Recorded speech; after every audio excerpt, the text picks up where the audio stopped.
रामकृष्ण हरी. आज 22 जानेवारी श्री रामप्रभूच्या प्राणप्रतिष्ठेला वर्षपूर्ती झालेली आहे. तरी त्यानिमित्ताने सादर करीत आहे श्रीराम स्तुती.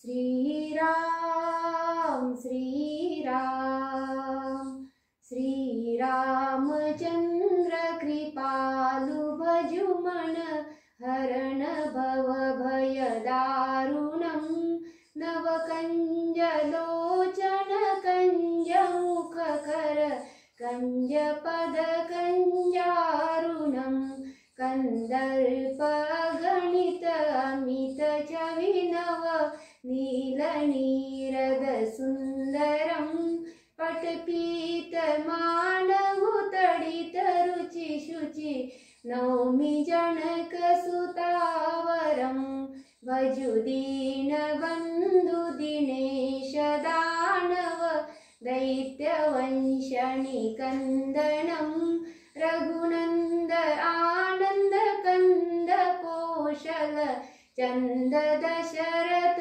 नंदनं शिरमुकुट कुंडल तिलक चारु उदारु अंग विभूषणं आजानुभुज शर चापधर संग्राम जित खर दूषणम् इति वदति तुलसीदास शंकर शेषमुनि मनरंजनं मम हृदय कंज निवास कुरु कामादि खलदल गंजनं मनुजाहिराचे मिलहिसो वरु सहज सुंदर सावरो करुणा निदान सुजानशील सस्नेह जानत रावरो यही गौरी भांति